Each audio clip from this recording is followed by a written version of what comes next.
السلام عليكم ورحمة الله. النهاردة هنعمل مع بعضينا جلاش بالقشطة، طريقة سهلة وبسيطة زي اللي احنا بنجيبه من المحلات، مش مكلف. انا معايا هنا لفة جلاش ومعايا قشطة. القشطة عملتها كوبايتين لبن ومعلقتين نشا، اقلبهم على البارد لغاية ما يتماسكوا مع بعض. بعد كده اطفي عليهم. احنا مش هنضيف للقشطة سكر عشان احنا هنعمل سيرب للجلاش. انا معايا هنا صاج دهنة سمنة، اضيف اول ورقة،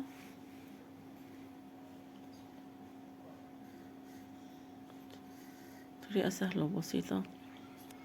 عاملين نظافتها، عاملينها ازاي، مش مكلفة. كل هنعمله ان احنا هنجيب لفة الجلاش. لفة الجلاش مش مكلفة يعني ومش غالية، تمنها بسيط قوي على قد ايد اي حد. دي في الطبقة التانية برضك. متنسوش بقى اللايك والشير والاشتراك في القناة، وفعل الجرس عشان يوصلكم مني كل جديد، عشان القناة تكبر بيكو.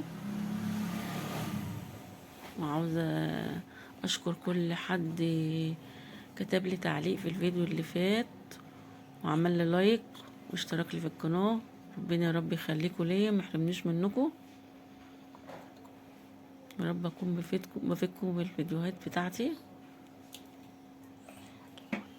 اللي عاوز حاجة، لو عاوزين اي حاجة مني قولوا لي عليها، اكتبوا لي في التعليقات. انا حطيت طبقات زي ما حضراتكم كده شايفين، وكل طبقة بدهنها علشان الجلاش بتاعي يبقى مورق.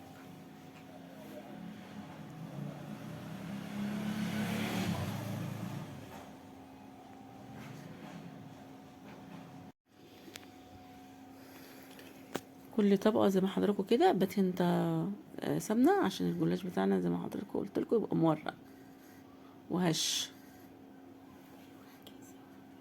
وهكذا لغاية ما اجي نص ورقة الجلاش. وهضيف لها القشطة. القشطة على فكرة بتخلي طعم الجلاش خطير، طعمه تحفة. جربوه بالطريقة اللي انا عاملاها كده تعجبكم اوي والله. وبرضك كل واحد يحب يعمل الحشوة اللي على مزاجه برضك. انا عملت قدامكم القشطة، انتوا لو عندكم اي حشو غيرها تفضلوها اعملوها برضك.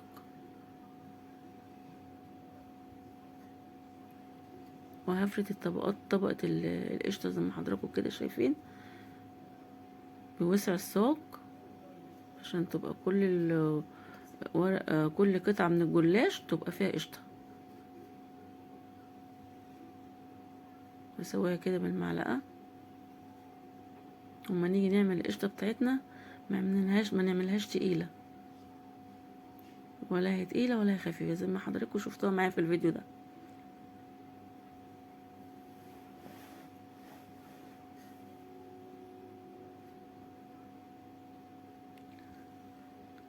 هحط بقية الجلاش فوق القشطة زي ما حضراتكم شايفين، وهحاول ان انا اسوي القشطة كده بايدي.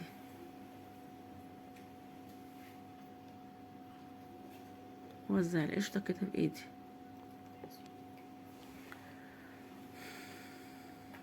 برضك هاتين سمنة زي ما برضك شايفيني كده، كل طبقة جلاش هاتين سمنة. اتفقنا عشان الجلاش بتاعنا يبقى مورق وهش كده، ما تبقاش الجلاشة كاتمة كده في الصاج. عاوزين برضك تعملوها في الصينية مفيش اي مشكلة، بس انا افضل الصاج احسن. ما بتهدريش منه ولا تقطعيش منها. الصينية لما بنيجي نعملها بنحاول ان احنا نسوي وسع الصينية، فبيطلع منها طبقات. نحاول احنا برضك نحطها بين الطبقات، فكده اسهل ورقة بورقتها.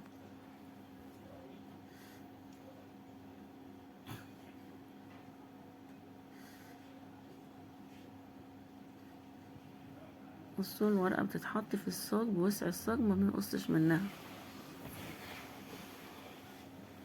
برضك هاتين سمنة.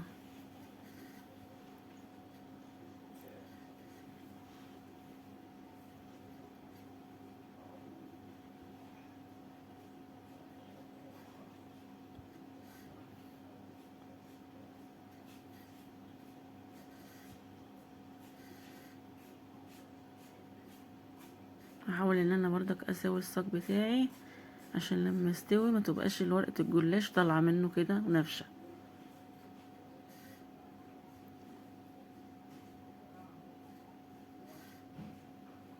بصوا انا بسوي ازاي وبدهن سمنة.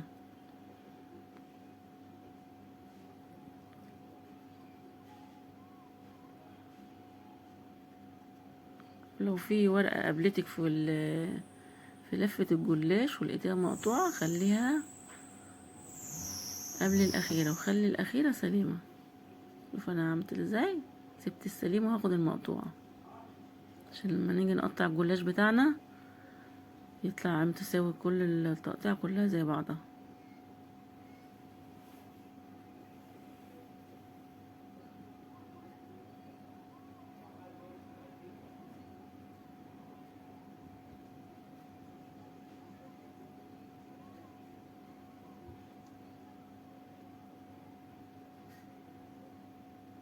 المرة الفيديو اللي فات كنت عاملة معاكم الجاتو فانيليا، جاب مشاهدات بفضل ربنا ثم بفضلكم. ربنا يا رب ما يحرمني منكم ابدا، يديمكم في حياتي نعمة يا رب.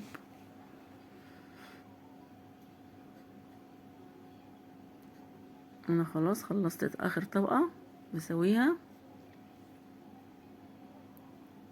اتفقنا عشان الصاج بتاعنا يبقى متساوي عشان ما نيجي نقطعها يبقى كل القطع زي بعضها.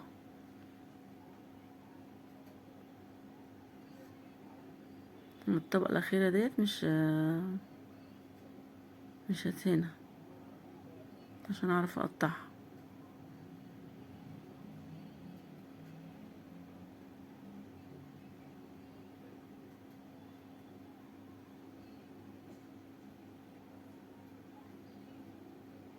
عشان أنا دهنتها أهو. أنا دهنتها ورجعت في كلامي عشان أنا لو دهنت الصاج الطبقة الأخيرة مش هعرف أمسك وأقطعها، هتتزحلق مني.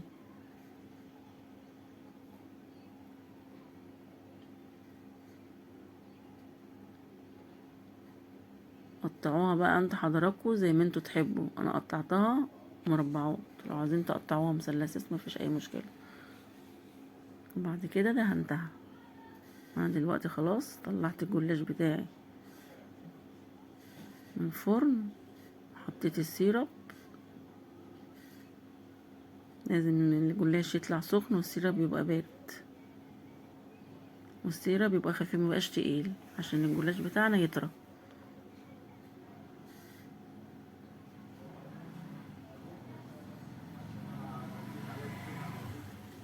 متنسوش بقى اللايك والشير والاشتراك في القناه عشان يوصل